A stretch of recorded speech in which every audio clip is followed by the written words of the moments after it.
Assalamualaikum warahmatullahi wabarakatuh. Perkenalkan, saya Diah Turiskai Mirawati, SHMH. Saya dosen tetap di Fakultas Hukum Universitas Krishna Dwipayana. Saya akan membuat video pembelajaran sebagaimana syarat untuk Serdos. Dan akan saya jelaskan video apa di sini, yaitu adalah video RPS Hukum Lingkungan yang saya ajarkan. Nah, nama mata kuliahnya Hukum Lingkungan dengan kode mata kuliah H5211, SKS-nya 2, dan program studinya di Ilmu Hukum di Fakultas Hukum Universitas Krishna Dwipayana.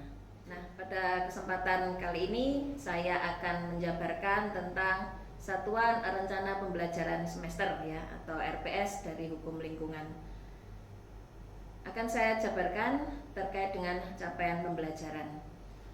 Capaian pembelajaran lulusan atau CPL saya itu ada 4. Yang pertama tentunya menguasai dasar-dasar ilmiah tentang hukum ya. Di sini bidang hukum publik dan juga hukum privat.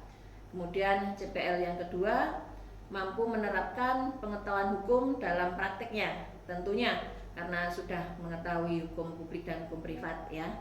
Lalu CPL yang ketiga, saya harapkan mahasiswa juga mampu menganalisis dan memecahkan permasalahan hukum berdasarkan norma-norma hukum yang dipelajari dalam hukum lingkungan.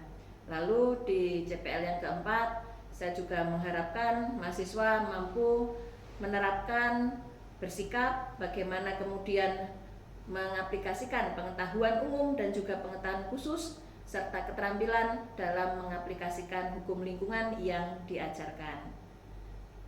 Baik, itulah terkait dengan CPL saya. Lalu bagaimana terkait dengan capaian pembelajaran mata kuliah atau CPMK? Nah, di sini CPMK saya ya, mahasiswa tentunya mampu menjelaskan konsep dasar terkait dengan hukum lingkungan. Menjelaskan konsep dasar itu sangat bermanfaat bagi mahasiswa nantinya ketika sudah menjadi sarjana dan mengaplikasikannya kepada kehidupan sehari-hari. Kemudian yang kedua, mahasiswa dapat mengidentifikasi prinsip-prinsip dasar dan juga regulasi hukum, tentunya hukum lingkungan. Lalu selanjutnya, mahasiswa mampu menganalisis peran lembaga dan instrumen hukum dalam perlindungan lingkungan. Karena ini penting ya, yang mana mahasiswa harus paham dan juga mengetahui bagaimana perlindungan hukum lingkungan yang saat ini memang harus ditegakkan. Lalu selanjutnya adalah mahasiswa mampu menilai dampak lingkungan dan peran hukum dalam pembangunan berkelanjutan. Pembangunan berkelanjutan ini tentunya penting, sebab kenapa? Sebab pembangunan berkelanjutan itu adalah upaya bagaimana pemerintah dan juga dalam situasi global hukum lingkungan ini apakah masih bisa relevan atau tidak, pastinya harus relevan, dan untuk bagaimana nantinya menjalankan di dalam kehidupan sehari-hari maupun kehidupan secara global. Nah, lalu kemudian mahasiswa mampu menerapkan analisis hukum terhadap studi kasus lingkungan, karena banyak juga masih ada beberapa kasus-kasus yang melibatkan tentang lingkungan, tentang perusakan lingkungan, itu harus bisa ditegakkan dan mahasiswa di sini mampu menganalisisnya, bagaimana kemudian memberikan solusi terkait dengan peraturan perundang-undangan yang ada. Nah, lalu tentang rencana pembelajaran. Rencana pembelajaran saya di sini di dalam Fakultas Hukum itu ada 14 kali pertemuan dan juga 2 kali ujian. 14 kali pertemuan saya jabarkan pada minggu-minggu pertama sampai dengan terakhir ya, di minggu pertama sampai minggu ke-14. Minggu pertama saya akan mengajarkan tentang pengantar hukum lingkungan, yang mana yang indikatornya adalah bahwa mahasiswa nanti saya harapkan memahami pengertian hukum lingkungan, pengertian lingkungan itu sendiri, lalu ruang lingkupnya dan pentingnya hukum lingkungan. Lalu materi pokoknya adalah definisi, ruang lingkup, dan pentingnya hukum lingkungan. Nah, di sini waktunya adalah 1 kali dalam 1 minggu ya, dan sumber bahan pembelajaran dari buku saya sendiri yang sudah diterbitkan. Kemudian di minggu kedua saya mengajarkan prinsip-prinsip dasar hukum lingkungan. Ya, di sini saya harapkan indikatornya adalah mahasiswa bisa menjelaskan prinsip kehati-hatian, pencemar membayar, keterbukaan informasi, dan partisipasi publik. Nah, materi pokok yang saya ajarkan yaitu tentang prinsip kehati-hatian, kemudian pencemar membayar, dan juga partisipasi publik. Waktunya juga 1 minggu sekali dalam 1 kali pembelajaran, dan sumber bahan belajar masih sama menggunakan buku yang saya buat dan sudah terbit. Kemudian minggu ketiga itu adalah kompetensi dasarnya sumber-sumber lingkungan hidup.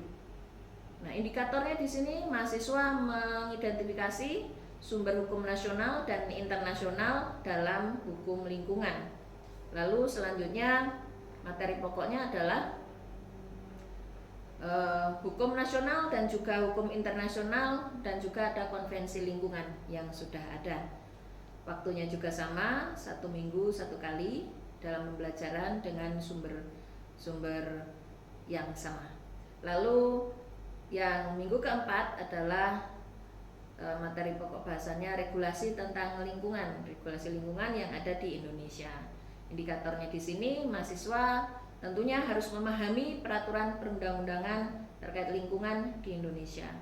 Nah, materi pokok yang saya ajarkan adalah Undang-Undang Nomor 32 Tahun 2009 tentang pokok-pokok perlindungan lingkungan hidup ya. Terus juga ada peraturan-peraturan pemerintah, peraturan menteri, dan juga perda terkait. Untuk waktunya sama dan juga untuk sumbernya juga sama. Kemudian di minggu kelima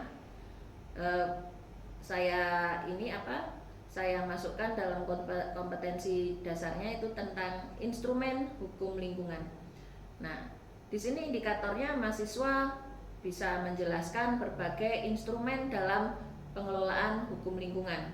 Lalu materi pokoknya saya ajarkan tentang AMDAL, analisis mengenai dampak lingkungan, lalu izin lingkungan, lalu ada ekonomi insentif, dan juga pencegahannya. Untuk waktu dan juga sumber masih sama. Kemudian di minggu ke-6 ada materinya adalah penegakan hukum lingkungan. Ya, materi di sini maksud saya adalah kompetensi dasar pokok seperti biasanya ya. Nah, penegakan hukum lingkungan ini indikatornya adalah bahwa mahasiswa dapat memahami mekanisme penegakan hukum dan sanksi dalam hukum lingkungan. Lalu materi pokok yang saya ajarkan nanti ada penegakan hukum administrasi atau administratif, perdata, dan juga pidana. Dan untuk waktu serta sumbernya juga sama. Lalu untuk di minggu ke-7 materinya yaitu adalah peran lembaga dan organisasi. Nah, di sini dan indikatornya mahasiswa menganalisis peran lembaga dan organisasi dalam perlindungan lingkungan. Lalu materi pokok yang saya ajarkan adalah tentang kementerian ya, KLHK, terus NGO, dan juga komunitas dalam pelestarian lingkungan baik di Indonesia maupun di luar negeri. Untuk waktu dan juga sumber masih sama. Lalu di minggu 8 terkait dengan pengelolaan sumber daya alam. Nah, indikatornya yaitu mahasiswa mengevaluasi terkait kebijakan pengelolaan sumber daya alam. Ya, sumber daya alamnya apa saja di sini? Ya, sumber daya air, hutan, tambang, dan juga energi. Lalu yang saya ajarkan materi pokoknya adalah tentang air, hutan, energi, dan pertambangan. Juga pendekatan berkelanjutan. Bagaimana kelanjutannya ketika lingkungan dimanfaatkan, apakah manusia bisa memanfaatkan secara bijak ataupun hanya memanfaatkan, tidak ada wacana terkait reboisasi atau pembangunan berkelanjutan. Di sini saya akan ajarkan. Untuk waktu dan juga sumber masih sama. Kemudian yang minggu ke-9 saya ajarkan tentang dampak pertambangan darat dan laut. Di sini indikatornya mahasiswa memahami dampak pertambangan terhadap lingkungan darat dan laut. Yang saya ajarkan yaitu materinya tentunya kerusakan habitat, kemudian polusi, dan adanya konservasi ya, konservasi laut terutama. Untuk waktu dan sumber juga masih tetap sama. Lalu di minggu ke-10 ya pokoknya tentang perlindungan dan konservasi keanekaragaman hayati. Di sini indikatornya mahasiswa bisa menjelaskan pentingnya konservasi dan perlindungan keanekaragaman hayati. Lalu materi pokok yang saya ajarkan terkait dengan peraturan perundang-undangan kawasan konservasi, Taman Nasional Flora dan Fauna untuk waktu dan sumber sama. Lalu minggu ke-11 yaitu hukum lingkungan dan pembangunan keberlanjutan. Indikatornya mahasiswa menjelaskan hubungan hukum lingkungan dengan pembangunan berkelanjutan atau sustainable development ya. Lalu materi yang saya ajarkan, materi pokoknya adalah pembangunan berkelanjutan, prinsip integrasi dan partisipasi, waktu dan sumber sama.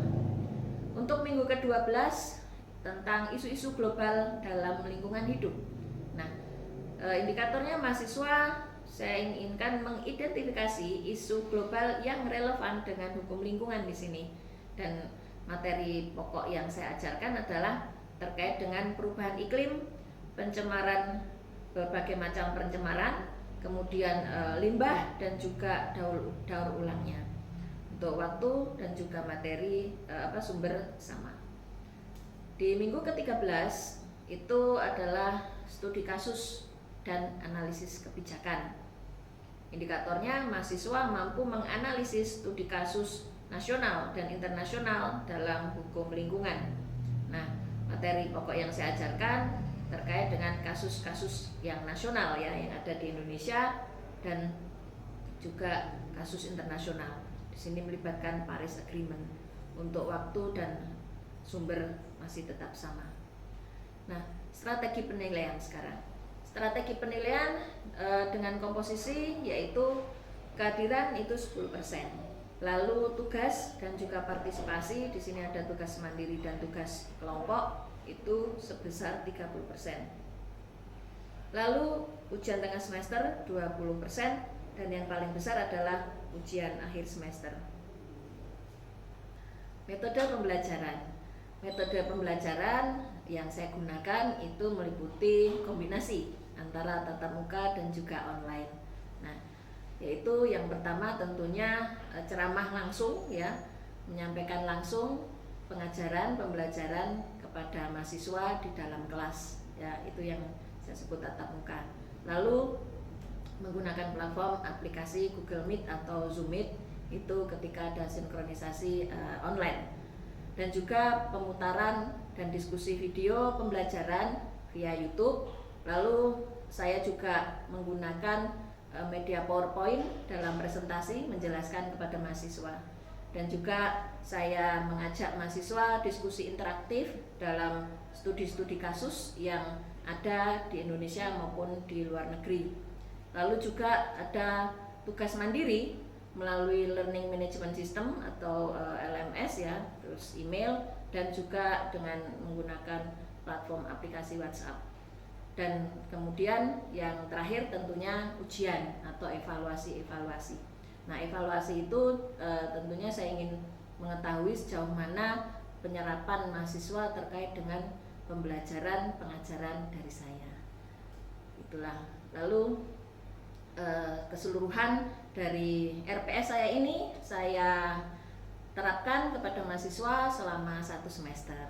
Nah, di samping itu juga tentunya saya mengharapkan mahasiswa saya bisa memahami, bisa mengaplikasikan nanti hukum lingkungan ini, bahkan bisa menjadikan penelitian dalam skripsinya nanti. Begitu. Terima kasih dari saya ucapkan Assalamualaikum warahmatullahi wabarakatuh.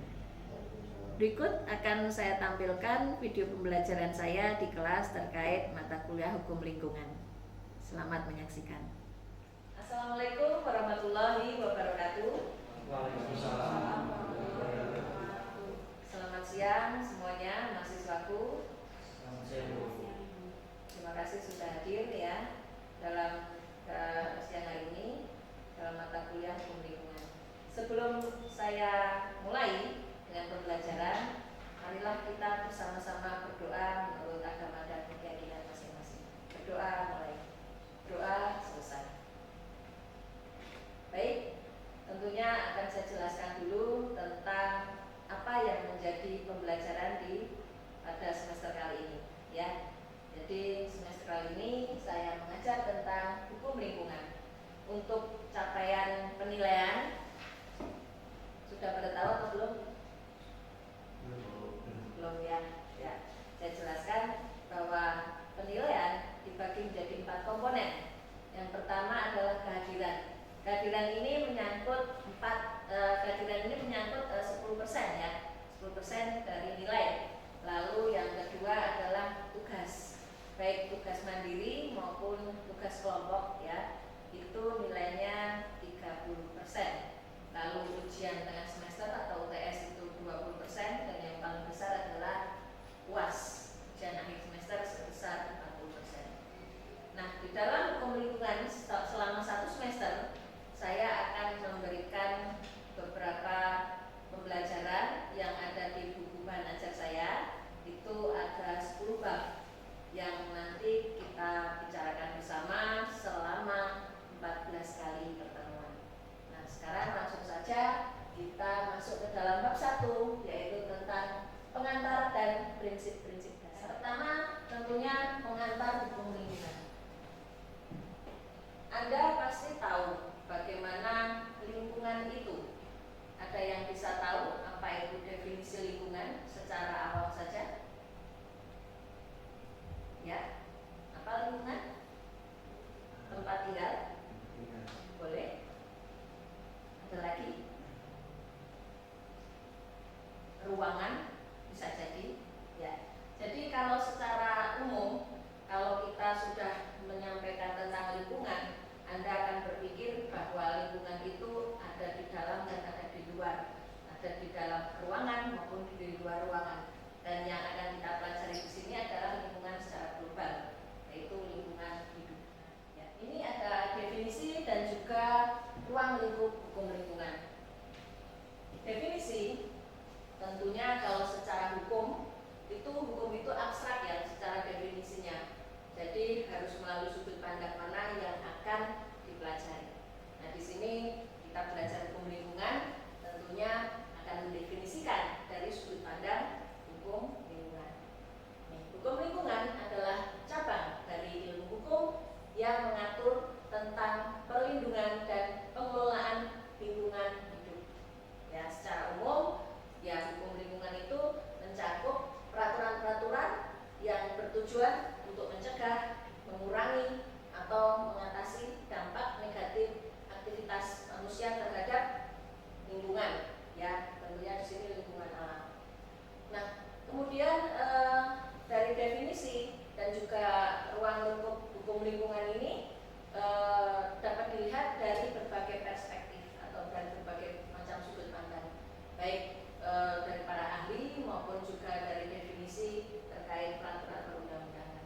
Di sini saya mengambil menurut Philip Sands bahwa hukum lingkungan itu sebagai seperangkat peraturan yang mengatur aktivitas manusia dengan tujuan untuk melindungi lingkungan dari kerusakan yang ditimbulkan oleh aktivitas tersebut. Nah, Sands juga menekankan bahwa lingkungan hidup atau hukum lingkungan harus mencakup aspek-aspek, yaitu aspek pencegahan, pengurangan, dan juga penanggulangan dampak lingkungan.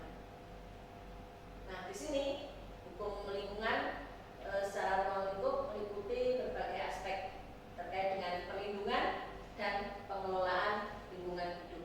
Baik, apakah ada yang bertanya? Izin. Ya, silakan. Kenalkan saya Renal Mendoza. Ingin menanyakan bagaimana sejarah hukum lingkungan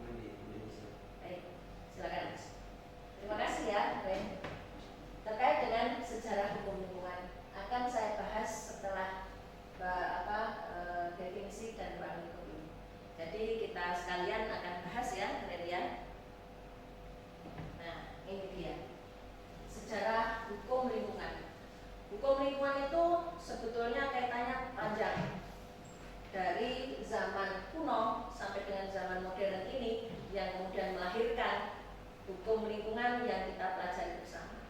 Nah, di sini ada era kuno dan abad pertengahan. Pada zaman kuno di Mesir kuno itu terdapat aturan untuk menjaga kebersihan. Di sana kebersihan Sungai Nil, karena Sungai Nil bagi masyarakat Mesir kuno itu dipercaya sebagai sumber kehidupan, ya, sumber kehidupan. Sehingga kalau Sungai Nil tercemar atau tidak bersih, itu masyarakat atau warga yang berdiam di sekitaran Sungai Nil bisa terdampak, ya. Lalu kemudian di Roma kuno, di hukum Justinian mengatur pemanfaatan sumber daya alam, ya. Terkait di sini adalah seperti air dan hutan, karena pada zaman kuno pemanfaatan air sebagai sumber kehidupan dan juga hutan bisa ditanami berbagai macam untuk keperluan kehidupan, penunjang kehidupan.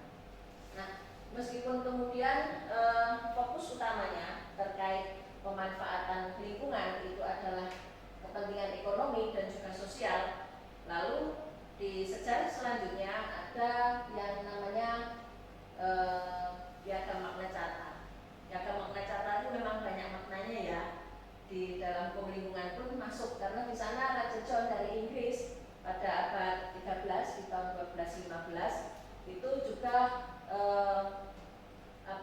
hukum lingkungan memiliki peran yang sangat penting dalam menjaga keseimbangan antara pembangunan ekonomi dan juga perlindungan lingkungan. Bagaimanapun juga ekonomi itu kan semua manusia membutuhkan. Kepentingan ekonomi itulah yang bisa mendasarkan manusia itu sejahtera atau enggak, gitu kan. Nah, di sini melibatkan lingkungan hidup. Bagaimana lingkungan hidup itu dimanfaatkan, tapi juga dilindungi kaitannya dengan kerusakannya, ya. Nah, makanya hukum lingkungan hadir untuk mengatur aktivitas manusia yang berpotensi merusak alam. Memang kan sebetulnya lingkungan rusak ini yang merusak siapa? Manusia kan, ya? Nah, iya. Manusia bisa memanfaatkan, kadang kurang berterima kasih pada lingkungan, gitu ya. Nah, makanya bagaimana kemudian hukum lingkungan hadir untuk mengatur terkait standar regulasi yang ketat, terus mengatur pengelolaan limbah yang dihasilkan dari proses produksi suatu pabrik atau perusahaan, gitu ya, serta adanya emisi gas rumah kaca. Nah, dengan hal ini pemerintah dapat memastikan bahwa pembangunan yang dilakukan tetap berkelanjutan dan juga tidak mengorbankan kesehatan ekosistem. Nah, ini ada beberapa urgensi hukum lingkungan yang ada di era modern. Bisa dilihat, ya, bagaimana tentang pengendalian pencemaran. Pengendalian pencemaran kemudian harus ditegakkan dengan penegakan hukum dan keadilan lingkungan yang mana menjamin kesehatan dan kesejahteraan masyarakat. Lalu ada mitigasi perubahan iklim. Di sini mendorong inovasi dan teknologi hijau.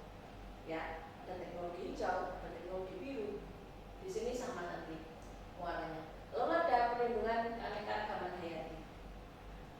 Nah, bagaimana perlindungannya? Harus ada edukasi dan juga kesadaran publik. Ya. Lalu ada pengelolaan sumber daya alam berkelanjutan. Nah, di sini harus ada kerjasama internasional supaya Indonesia juga dalam hal pelestarian lingkungannya didukung oleh dunia internasional. Begitu juga kita bisa berpartisipasi dalam menjaga kelestarian lingkungan. Gitu, ya. Oke, adakah yang mau bertanya lagi? Ya, silakan. Izin bertanya, Bu. Pertanyaan saya tuh bagaimana sih penegakan hukum di lingkungan Indonesia? Oke, penegakan hukum, ya. Jadi memang penegakan hukum akan saya sampaikan secara detail nanti di bab-bab lain di minggu selanjutnya. Namun akan saya sampaikan secara umum bahwa penegakan hukum lingkungan, terima kasih pertanyaannya, itu masih menggunakan pendekatan beberapa metode sanksi. Yang pertama adalah sanksi administratif. Yang kedua, sanksi perdata. Yang ketiga, sanksi pidana. Nah, sanksi administratif ini juga beberapa sanksi ini juga diatur dalam Undang-Undang Nomor 32 Tahun 2009. Ada di sana semua, ya. Jadi untuk sanksi administratif ini biasanya sanksi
lagi menjalankan hal-hal yang berdampak terkait dengan pencemaran yang mengakibatkan kerugian pada warga masyarakat di sekitarnya.